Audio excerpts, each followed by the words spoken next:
Deep Purple's Smoke on the Water, written by Ian Gillan and guitarist Ritchie Blackmore, has been re-recorded by a classic rock lineup including Dave Gilmour, Bryan Adams and Brian May, a sure recipe for success, as organiser Jon Dee explained.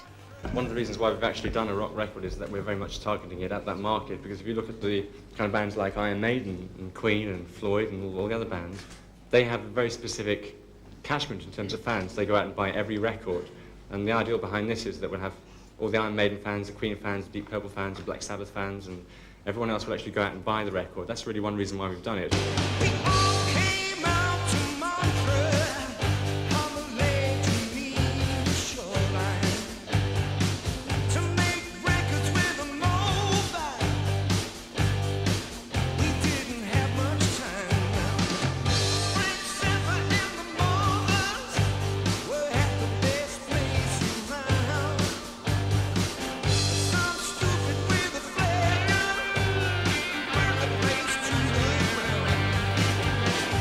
The single is finally finished. A lot of work obviously went into it. Is it better than you expected it to be, given the amount of people that were involved in it? Yes, definitely. I thought it was going to be a shambles, to be honest. And the very idea of putting together Ritchie Blackmore, Tony Iommi, Brian May, Dave Gilmour, Alex Lifeson, etc., etc. I mean, I guess if you're into rock music, it's everyone's dream. But I mean, my idea of that was an absolute nightmare to start with, and I thought, well, you know, there's going to be all these egos and everyone throwing tantrums everywhere, but it didn't turn out that way at all. There was a very light mood. Everyone got off and it got into the spirit.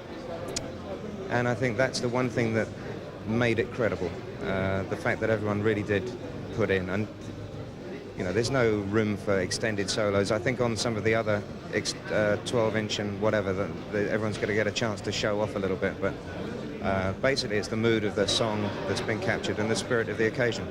Well, Ian's voice is a 50% towards making it, you know, the classic it was, or 90% really.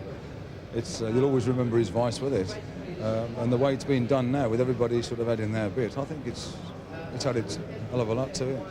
It's good, wonderful song.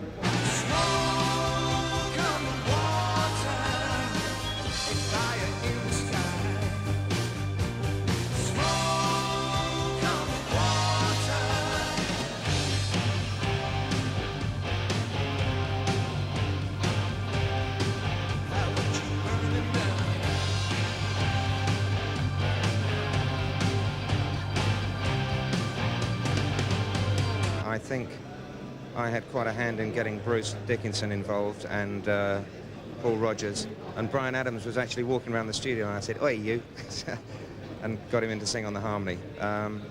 So it was just, I mean, I know Bruce, and I didn't actually get Paul involved, but I was talking to him. He was a bit reluctant, I think, to start with, but then gradually it came together, you know. In the first place, I got asked to do it and I turned it down because Ian Gillan wasn't involved.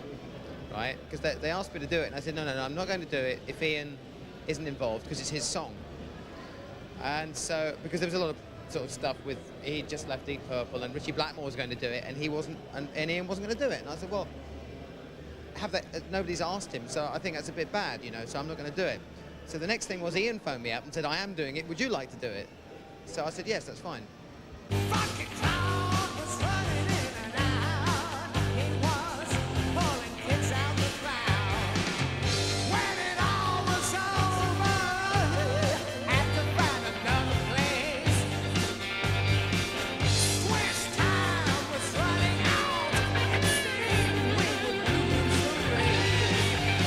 In general, I'm not a great fan of charity records as such, because I tend to feel that a lot of artists on them use them solely as like fairly careerist moves. So if we do things in Iron Maiden for charity, we tend to keep things in a slightly lower profile. I mean, we do things, but I mean, we don't really make a big song and dance about them.